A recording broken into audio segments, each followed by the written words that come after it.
Então, boa noite, irmãos. Boa noite. Novamente, para o nosso segundo culto deste dia. Então, vamos abrir novamente a palavra do Senhor lá no Salmo 86. Salmo 86. Agora nós vamos fazer a leitura do verso 3 ao verso 5 de Salmo 86.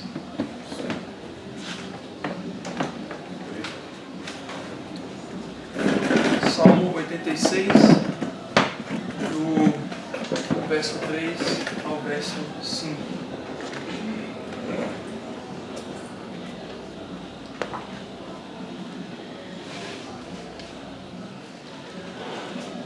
Diz assim então as Escrituras Sagradas: Compadece-te de mim, ó Senhor, Adonai, pois a ti clamo de contínuo.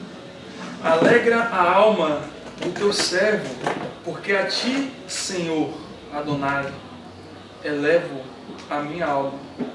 Pois tu, Senhor, Adonai, és bom e compassivo, abundante em benignidade para com todos os que te invocam. Vamos orar ao Senhor. Senhor Deus, nós agradecemos porque continuamos a estudar os teus nomes. Agradecemos que o Senhor nos permite ter esta revelação da tua palavra a respeito dos teus nomes, que indicam, Deus, quem é o Senhor, os teus atributos. Nesse momento em que vamos estudar mais um nome do Senhor, que o Senhor possa abrir o entendimento e entender com profundidade, Pai, o teu nome, que é Adonai. No nome de Cristo oramos. Amém. Então, como eu disse, Adonai é o nome que nós vamos estudar hoje, o outro nome de Deus. Diferentemente de Elohim, o Elohim, né, e Jeová, Adonai só aparece 449 vezes nas Escrituras. Lembra que Elohim e Jeová aparecem cerca de mais de 5.000 vezes no Antigo Testamento. Mas aqui, Adonai aparece apenas 449 vezes em versos do Antigo Testamento. Em nossa Bíblia, a palavra Adonai ela foi traduzida de duas maneiras: Senhor e Deus. Então, Deus também, né, é traduzido para Elohim. Então, no nosso português a gente não vai saber quando é Adonai e Elohim. Então, é difícil, né, por conta disso.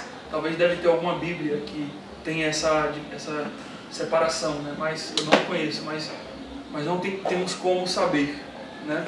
Então, é traduzido aí de duas maneiras: Senhor ou Deus. A primeira vez que essa palavra Adonai aparece é em Gênesis 15, versículos de 1 a 2, né? Então temos ali a primeira vez em que a palavra aparece, quando Abraão pergunta a respeito da sua descendência a Deus. Gênesis 15, versículos de 1 a 2. Então lá, né, se você notar, não vou abrir nesse texto, mas você nota que Abraão, ele vai, quando se refere a Deus, ele vai se referir a Deus como Adonai, como Senhor, né? Seria interessante a gente abrir lá para a gente ver algo interessante a respeito desse texto, né? Note que Gênesis 15, versículos 1 e 2, o Senhor ele vai dizer o seguinte: depois desses acontecimentos veio a palavra do Senhor a Abraão numa visão: não temais, Abraão, eu sou o teu escudo e o teu galardão será sobre modo grande. E respondeu Abraão: Senhor Deus. Ou seja, ele está usando aqui o que? Yahvé Adonai. Senhor, em letras maiúsculas, né? Que é Yahvé, ou Jeová, e Deus como Adonai, né? Porque, de certa maneira, como Deus falou para Abraão que que ele era o escudo de Abraão, Adonai, um dos significados de Adonai é alguém que é poderoso, um Senhor poderoso. Então, de certa maneira, Abraão responde com Adonai.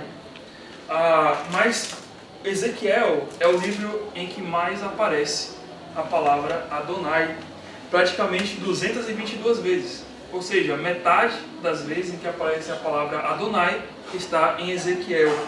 Porém, esta palavra não se encontra no livro de Levítico, nem de Ruth, nem de 1 Samuel, nem de 1 e 2 Crônicas, nem de Esdras, nem de Esther, nem de Provérbios, nem de Eclesiastes, nem de Cantares, nem de Jonas, nem de Naum e Ageu.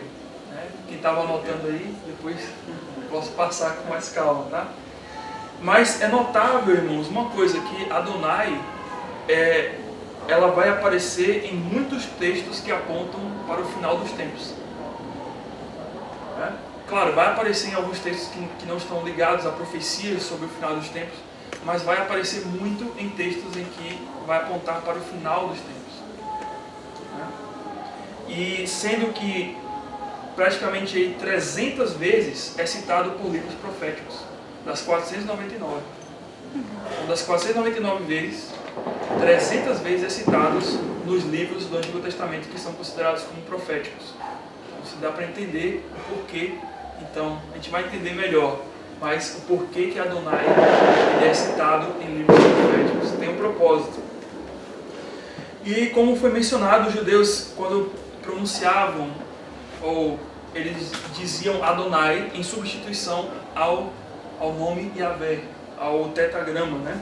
Melhor, o Yod, Re, Vav, Re, que nós falamos na semana passada, porque em respeito a esta palavra eles não citavam isso.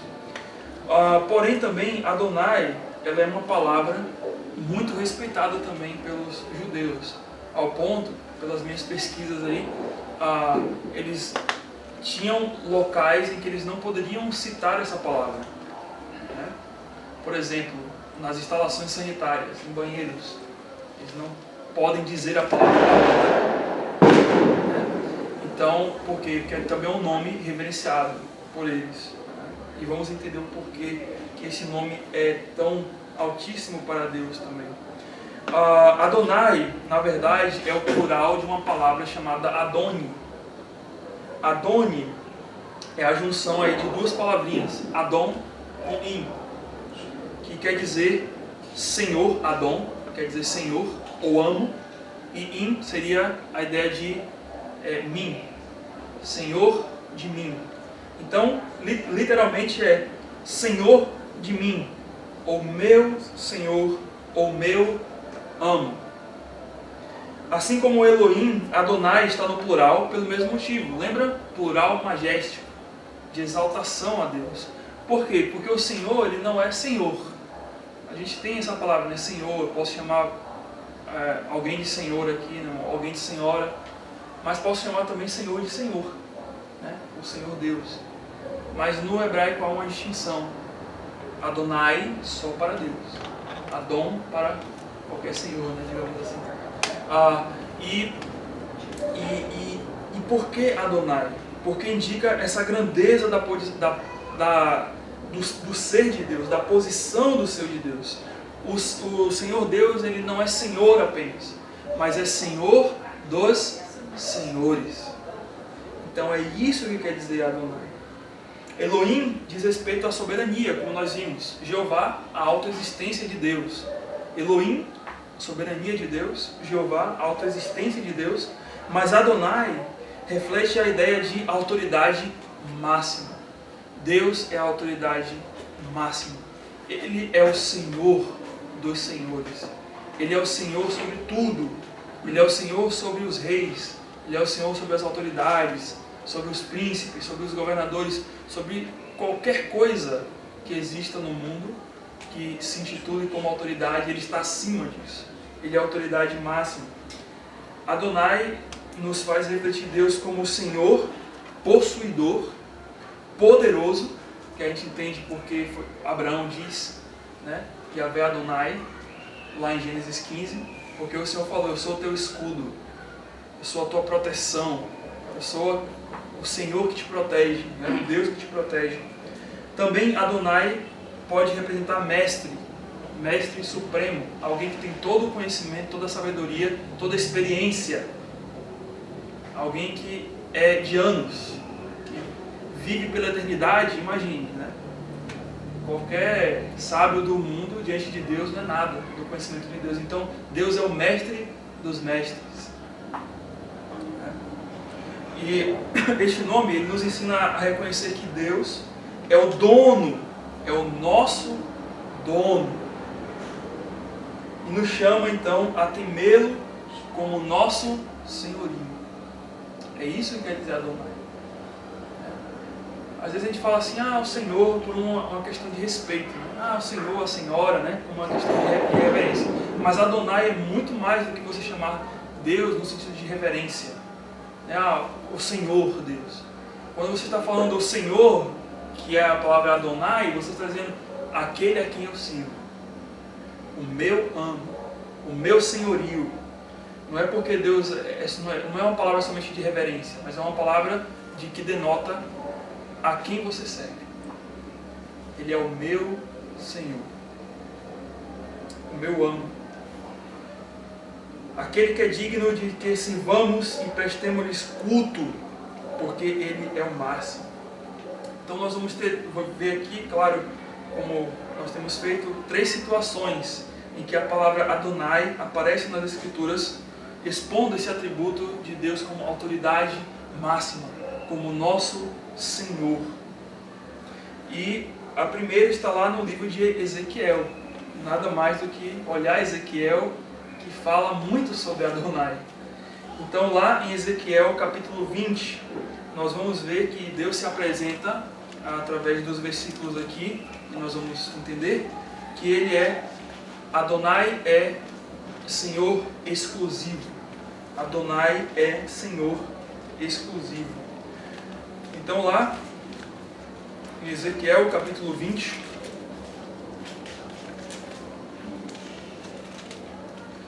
o livro de Ezequiel, do profeta Ezequiel, é um livro bem longo, né?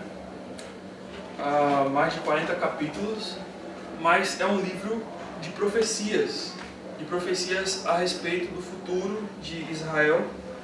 E o profeta Ezequiel ele é chamado nessa época aflitiva do exílio. Ele é um profeta exílico. Ele é chamado quando ele está no exílio, na Babilônia. E ele é levantado, e o nome Ezequiel é fortalecido pelo Senhor. E ele é levantado exatamente por isso.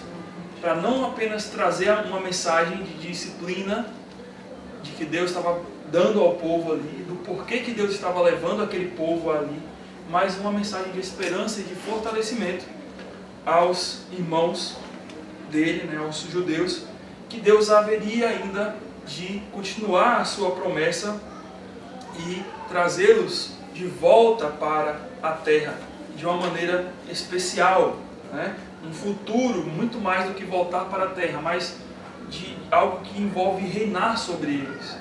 Em Ezequiel capítulo 20, versículo 27 e 28, vai dizer exatamente aqui o motivo por que esse pessoal foi para o cativeiro.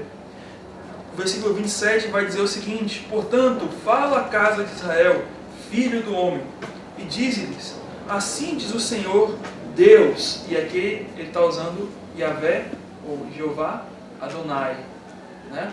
Ele vai dizer o seguinte: ainda nisto me blasfemam, ou me blasfemaram os vossos pais, e transgrediram contra mim, porque havendo eu introduzido na terra, sobre a qual eu, levantando a mão, jurara dá-la, onde quer que viram outeiros altos e uma árvore frondosa, aí ofereciam os seus sacrifícios e apresentavam suas ofertas provocantes, punham os seus aromas suaves e derramavam as suas libações.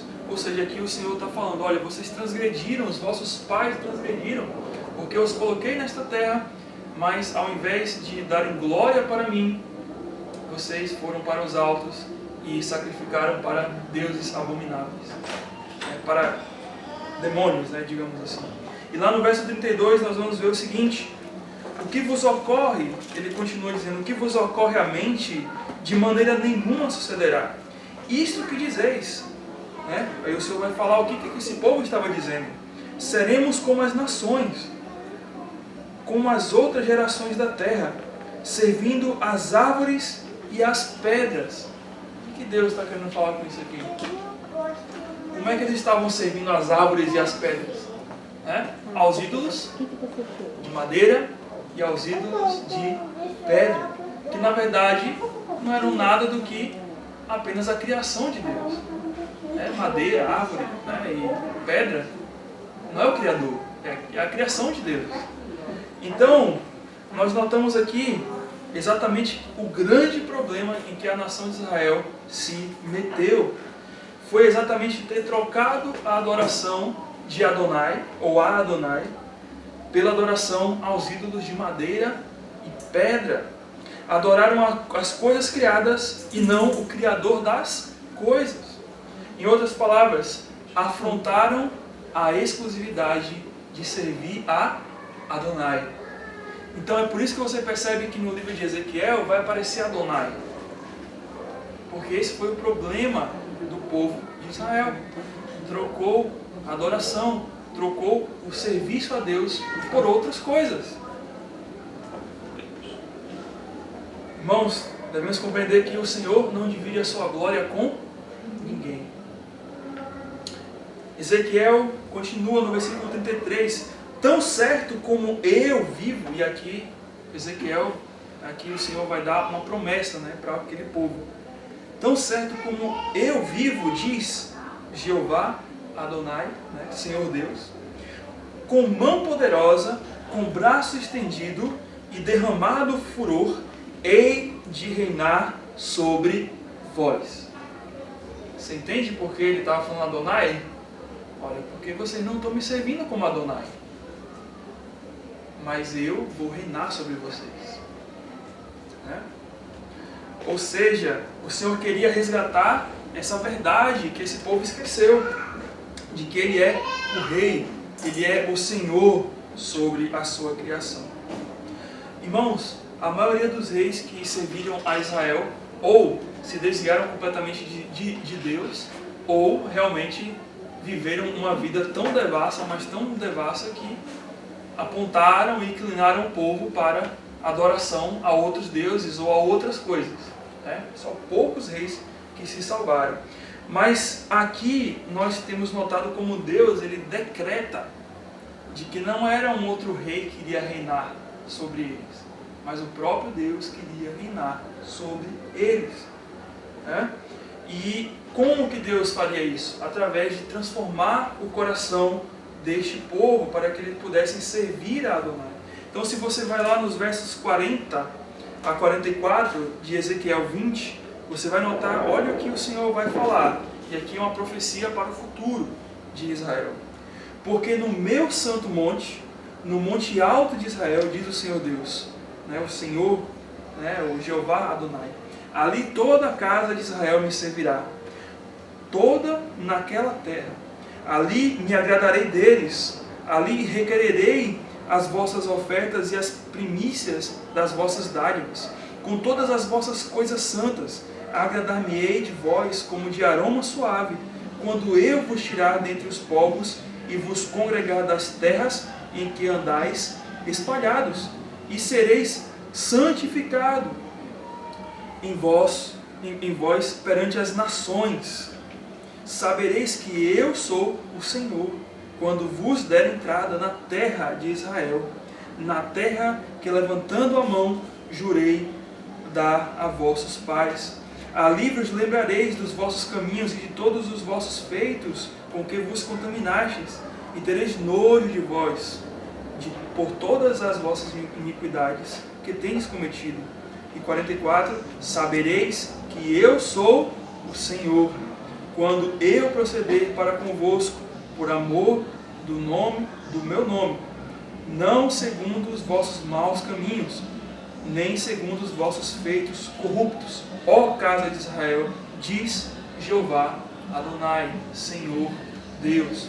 E aqui o Senhor está exatamente colocando uma profecia para o futuro de Israel. Isso não aconteceu ainda. Israel não foi congregado em todos os outeiros. Eles não estão dentre as nações santificando a Deus hoje. Não existe isso. É no futuro que isso vai acontecer. Então cremos que essa profecia irá acontecer quando Cristo reinar. Quando Cristo em seu reino ele vier. Quando toda a nação de Israel será congregada ao redor das nações, e ali servirão a Adonai e reverenciarão a Deus na pessoa de Jesus Cristo. Vamos ver mais um pouquinho sobre isso daqui a pouquinho. Ou seja, irmãos, Adonai aqui no Antigo Testamento é a mesma referência ao Novo Testamento da palavra Senhor dada a Cristo. Claro, a palavra Senhor no Novo Testamento está no grego, né? Que é Kurios ou Kyrios, e Rabi, mestre também. Mas nós notamos que como esse título, ele é dado também a Cristo, o título de Senhor. Se você vai lá em Lucas, capítulo 2, versículo 11, você vai ver que a primeira vez que é dado esse título, não foi um homem que deu esse título a Cristo, foi um anjo. Foi alguém enviado dos céus que deu esse título ao Senhor Jesus Cristo. Lucas 2, versículo 11 vai dizer: eis que vos trago boa nova de grande alegria, é que hoje nasceu na cidade de Davi o Salvador, que é Cristo o Senhor. Né? Aqui, claro, não é Adonai, mas Cristo o Senhor. Cristo é Senhor também. Né? Se você também vai um pouquinho mais na frente, ou volta um pouco, né? O louvor de Maria em Lucas capítulo 1, versículo 46 e 49, demonstra que Maria compreendia muito bem que aquela gravidez não era uma gravidez simples, não era uma gravidez qualquer, era uma gravidez muito mais preciosa e maravilhosa do que qualquer outra mulher poderia ter em sua vida. Se você olha em Lucas lá, 1, versos 46 e 49, vai dizer o seguinte: a minha alma engrandece ao Senhor. Claro que pensamos em Adonai, né? E o meu espírito se alegra em Deus, meu Salvador, porque contemplou na humildade da tua serva, pois desde agora todas as gerações me considerarão bem-aventurada, porque o poderoso, e note que essa palavra poderoso aí está com P maiúsculo, né? Aqui diz respeito a Adonai, ao Deus poderoso, ao Senhor poderoso, me fez grandes coisas. Santo é o seu... Por que ela fala santo é o seu nome? O que você acha que ela tinha dito aqui? Adonai.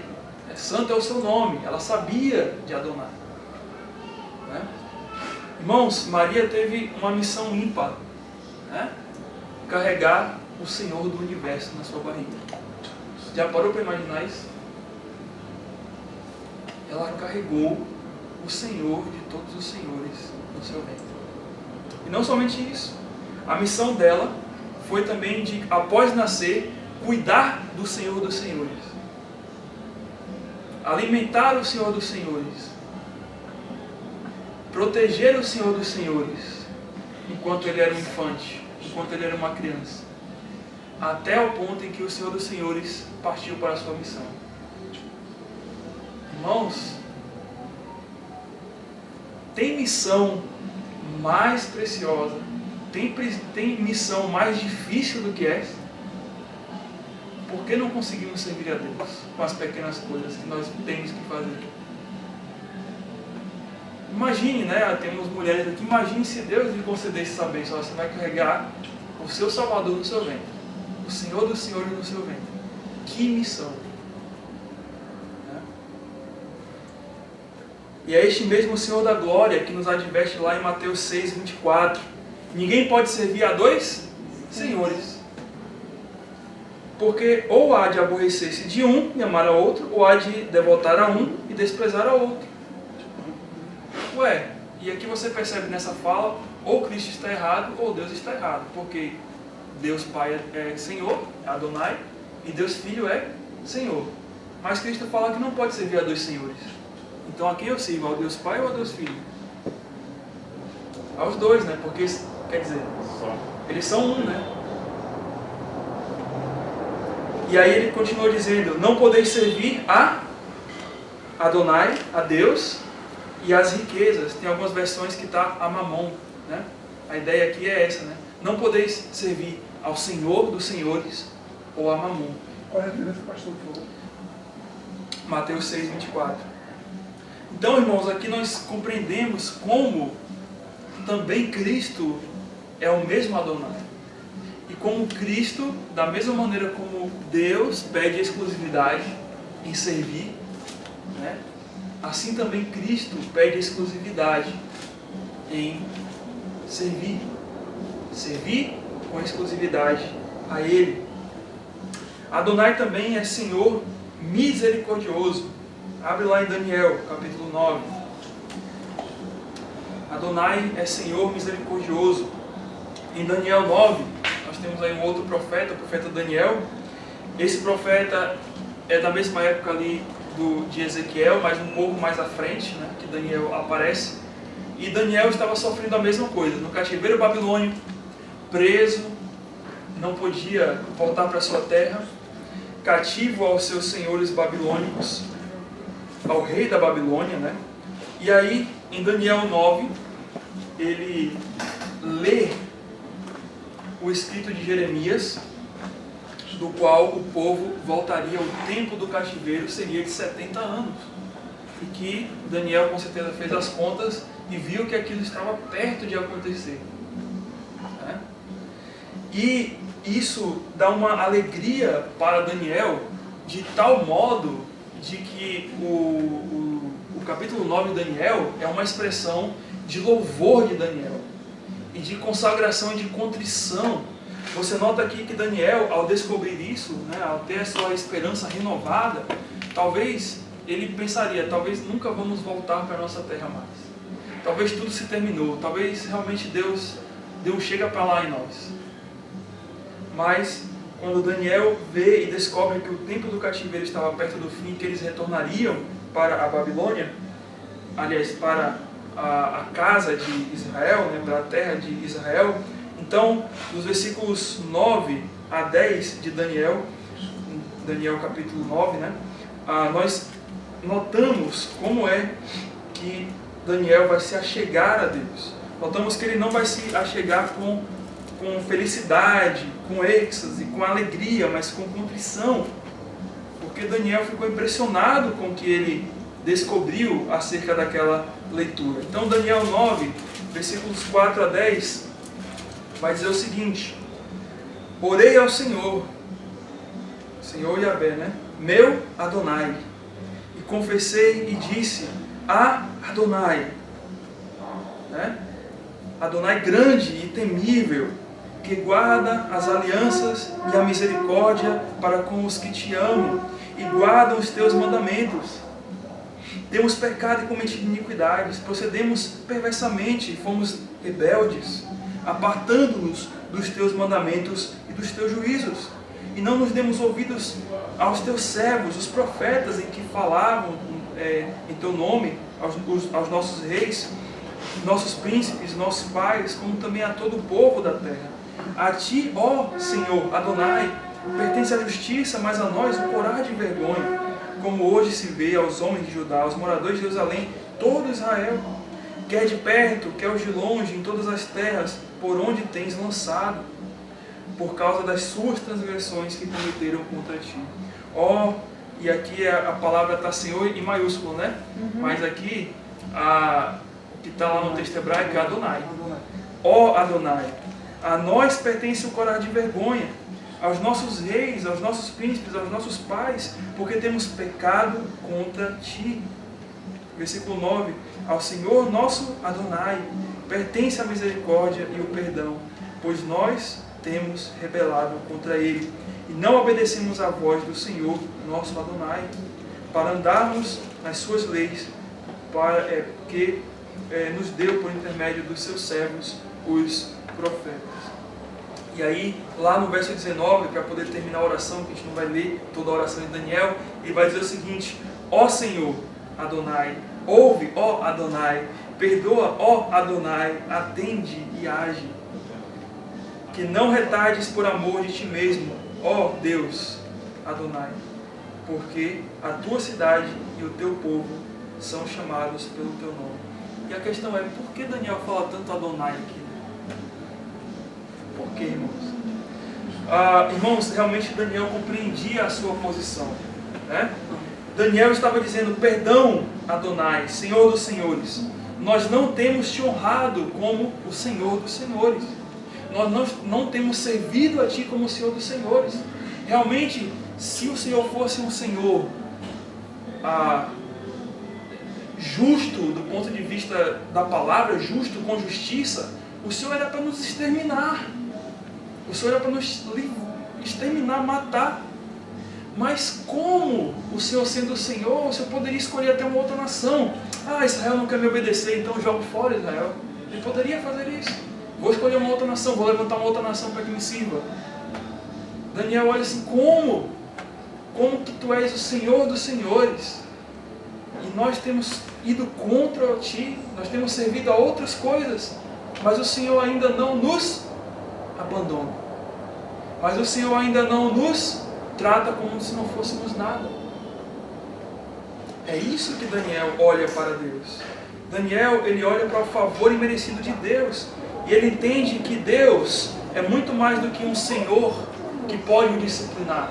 É muito mais que um Senhor que pode o exortar a quebrantar o seu coração, afligir por causa dos seus pecados. Mas Ele é um Senhor de misericórdia. Daniel olha para aquele escrito de Jeremias e vê a misericórdia de Deus ali. E vê como que Deus ainda ama a sua nação, ama a quem escolheu. Por isso que Daniel no finalzinho ele fala: porque a tua cidade e o teu povo são chamados pelo teu nome. Ou seja, se Israel se perdesse para sempre, o que queria se perder também? A glória de Deus era manchada. Você entende? Porque Daniel compreende isso. Daniel observa que o Senhor não era apenas aquele que disciplina, mas aquele que exerce misericórdia imerecida. Por isso Daniel busca a presença do Senhor para pedir perdão pela infidelidade e com gratidão louvar a Deus pela promessa de que eles seriam libertos. Irmãos, essa outra expressão semelhante a essa de Daniel para com Deus, Adonai, é vista lá em 1 Pedro, capítulo 1, versículo 3. 1 Pedro 1,3, nós temos Pedro também falando isso com relação a Cristo, a Deus, mas incluindo Cristo aqui também. 1 Pedro capítulo 1, versículo 3, bendito o Deus e Pai de nosso Senhor Jesus Cristo, que segundo a sua muita misericórdia, nos regenerou para uma viva esperança, mediante a ressurreição de Jesus Cristo dentre os mortos. Assim como Daniel viu a sua viva esperança de que o seu povo seria liberto daquela escravidão, daquele exílio, subjugado com os senhores do mundo babilônicos ali, e voltaria para a sua terra, onde poderiam louvar e exaltar a Adonai. Assim também nós, porque como Pedro fala, bendito é Deus que nos tirou dessa servidão e nos deu uma viva esperança. E como também Paulo aponta isso em Efésios capítulo 2, versículos de 1 a 5. Efésios 2, versículos de 1 a 5, também texto bem conhecido, vai dizer o seguinte: Ele nos deu vida, estando mortos nos nossos delitos e pecados, nos quais andastes outrora segundo o curso deste mundo, segundo os princípios da potestade do ar, do Espírito que atua sobre os filhos da desobediência, entre os quais também nós andamos outrora segundo as inclinações da nossa carne, fazendo a vontade da carne e dos pensamentos, e éramos por natureza filhos da ira, como também os demais. Mas Deus, sendo rico em misericórdia, por causa do amor com que nos amou, estando nós mortos em nossos delitos e ofensas, nos deu vida, juntamente com Cristo, pela graça sois salvos. Ou seja, Cristo é o nosso Adonai, é aquele que nos deu a viva esperança, assim como Daniel recebeu de Cristo, de Deus lá, a viva esperança pela promessa, pela profecia. Cristo é a promessa que se cumpre do Adonai, do Senhor misericordioso que liberta os seus filhos, os seus servos que estão no pecado para uma nova vida. E a última, Adonai, é o Senhor abençoador. É um Senhor recompensador, né? Abençoador ou recompensador. Salmo 86. Então, em Salmo 86, que foi o que deu início à nossa leitura nesta pregação,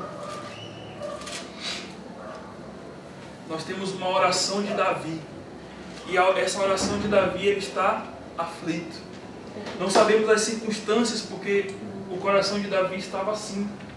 Mas nós sabemos que ele escreveu este salmo, né? E nos primeiros versículos ele fala, versículos 1 e 2, inclina, Senhor, os ouvidos e responde-me, pois estou aflito e necessitado. Preserva a minha alma, pois sou piedoso.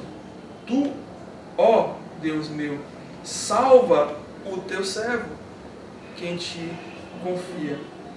Então, podemos notar que esse salmo de Davi, por mais que ele exibe aí nos primeiros 2 versículos essa tristeza, esse lamento, mas nós vamos ver que é um salmo totalmente contrário. Davi ele só vai se lamentar aqui, nesses 2 versos, né? Nesses versos iniciais. Depois, todo o alvo, todo o foco de Davi é voltado para Deus. Todo o foco de Davi é exaltar a Deus no seu sofrimento, né? E nesse momento em que ele exalta a Deus, ele vai exaltar a Deus como o Adonai. Versículos 3 a 7 vai dizer o seguinte: compadece de mim, ó Adonai, pois a ti chamo de contínuo. Alegra a alma de teu servo, porque a ti, Adonai, eleva a minha alma. Pois tu, Adonai, és bom e compassivo, abundante em benignidade para com todos os que te invocam. Escuta, Senhor, a minha oração e atende a voz das minhas súplicas. No dia da minha angústia clamo a ti, porque me respondes. Ou seja, a escolha de Davi não é lamentar-se constantemente. Ele não vai gastar as linhas do seu salmo dizendo, olha como eu estou sofrendo, olha como eu sofro, olha como isso. Mas ele vai falar, eu estou sofrendo, Senhor, mas eu sei quem é o Senhor. Mas eu sei o quão maravilhoso, o quão benigno é o Senhor. Eu sei que quando no meu sofrimento eu confesso, tu me respondes. Ele vai exaltar a Adonai. Um bom, compassivo, abundante, benigno e aquele que responde à oração. Davi ele confia que o nome do Senhor é maior do que o seu sofrimento. E se apoia no nome do Senhor para que o sofrimento dele pudesse dissipar. Ele é um Senhor abençoador, Davi talvez pensou, e certamente há de livrar da minha dor. Ele é um Senhor benigno, certamente Ele há de olhar por mim, então para que eu ficar aflito? Eu quero a alegria dele. O meu coração está nele. Davi então ele reafirma a grandeza de Adonai, Senhor dos senhores, declarando até mesmo uma das promessas mais belas das Escrituras, o versículo 8 e 9. Não há entre os deuses semelhante a ti, Adonai, e nada existe que se compare às tuas obras. E aí Davi vai dar uma de profeta agora. Olha só. Todas as nações que fizeste virão, prostrar-se-ão diante de ti, Adonai, e glorificarão o teu nome. Irmãos, sabe o que é isso? Davi, ele olha para o futuro. No sofrimento presente dele, ele não olha para o sofrimento presente dele, ele não fica ali, ai como eu estou sofrendo, ai como isso. Mas ele está olhando para o futuro e falando, olha, esse sofrimento agora realmente é difícil, é duro, eu sei, é algo que me aflige, mas estou vendo, está próximo o dia em que tudo isso vai passar e eu estarei de frente para o meu Adonai. Eu estarei de frente àquele que é o Senhor dos senhores. E tudo vai passar. A alma de Davi era curada, revigorada e animada e restabelecida quando ele pensava em quem era o seu Adonai, na promessa que o seu Adonai deu a ele. Irmãos, essa profecia é reafirmada, né? Mateus 25, 31 a 34.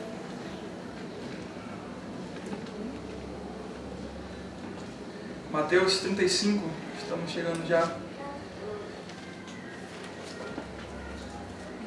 Em Mateus 25, 31 a 34 nós lemos: Quando vier o Filho do Homem, na sua majestade, e todos os anjos com ele, então se assentará no trono da sua glória, e todas as nações serão reunidas em sua presença.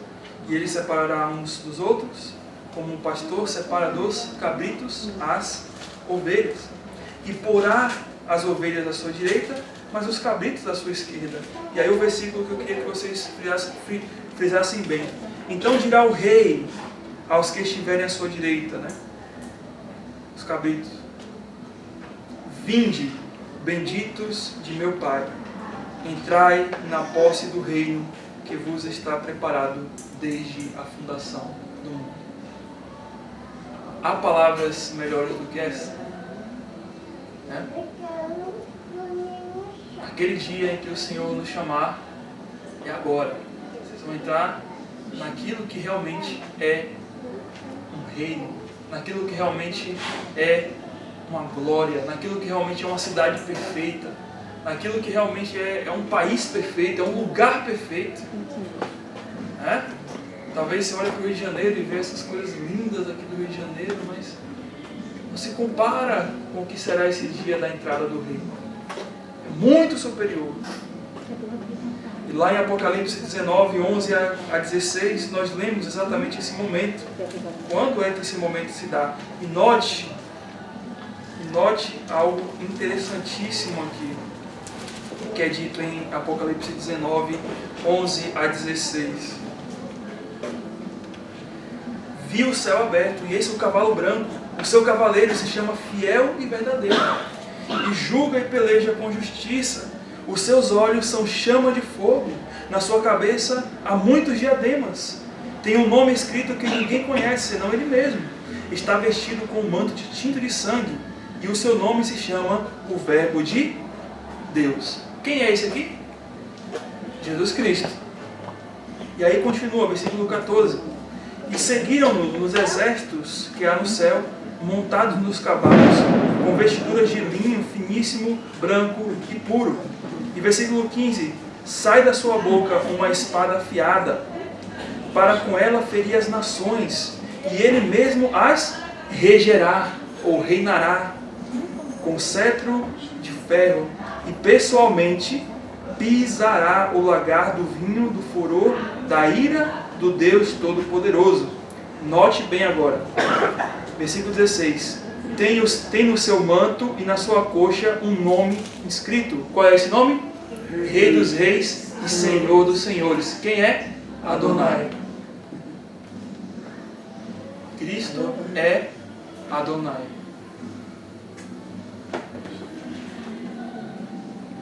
Irmãos, a promessa de Davi lá no Salmo 86, 9 está apontando para Apocalipse 19, 16.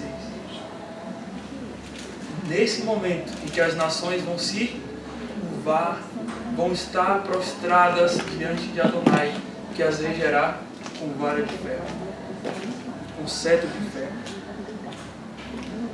É o que diz lá, o que Paulo falou também em Filipenses 2, para concluir, Filipenses 2, 9 a 11.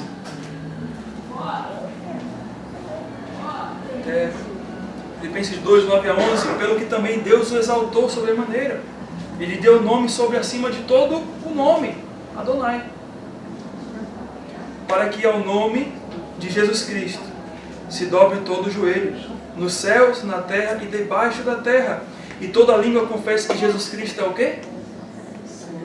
Adonai, para a glória de Deus Pai. Quem vai estar louvado?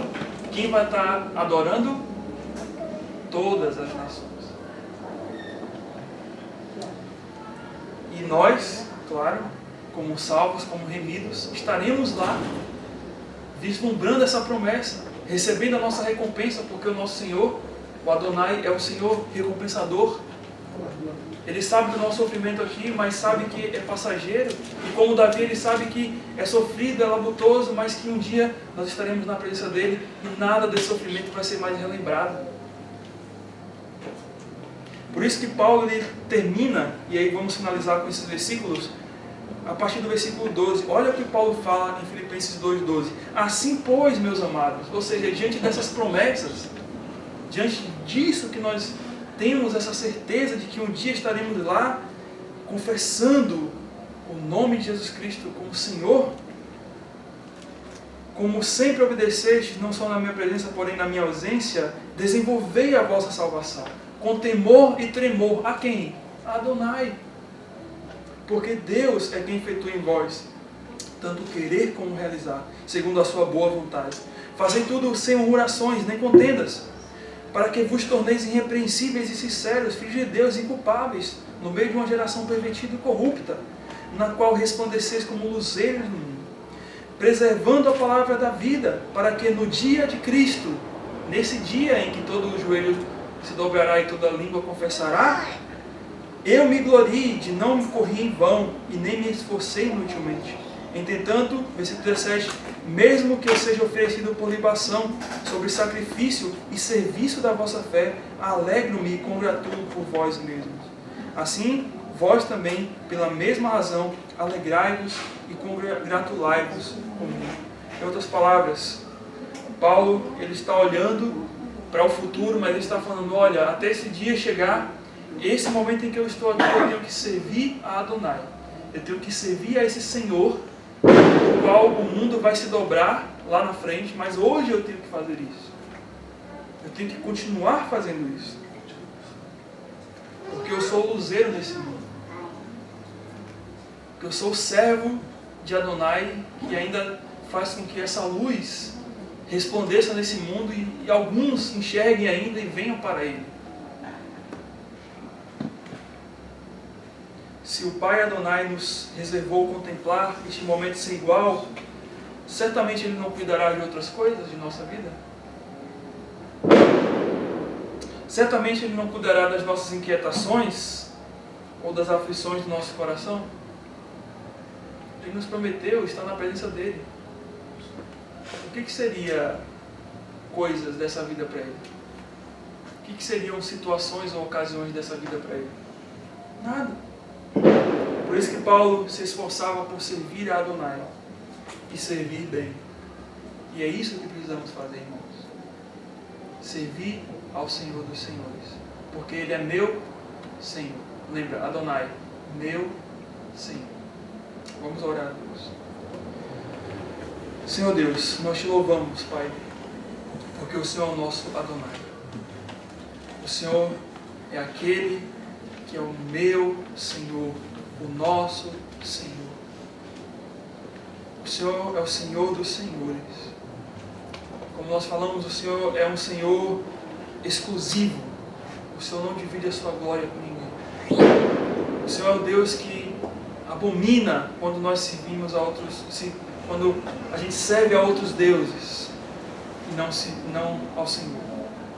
Mas também o Senhor não apenas disciplina, mas o Senhor é um Deus misericordioso, um Senhor misericordioso, que poderia, Senhor, trocar de servos a qualquer momento, mas o Senhor não troca, por amor e misericórdia a nós. E por fim, o Senhor é um Senhor recompensador. Embora as aflições, as situações, as lutas que enfrentamos aqui, Tu, Senhor, pede que nós olhemos para a eternidade. Olhemos para aquele dia em que estaremos prostrados diante do Senhor, protegidos, guardados eternamente na glória. E que esse seja o nosso combustível, que nos motive a trabalhar, trabalhar e trabalhar, para que um dia possamos estar descansando diante do Senhor, adorando, servindo e amando a Ti por toda a eternidade, como nosso Senhor. Em nome de Cristo, Senhor, nos traz esse entendimento, quebranta e faz com que o nome Senhor tenha um significado totalmente diferente daquele que nós estamos acostumados a achar em nossas vidas. No nome de Cristo. Amém.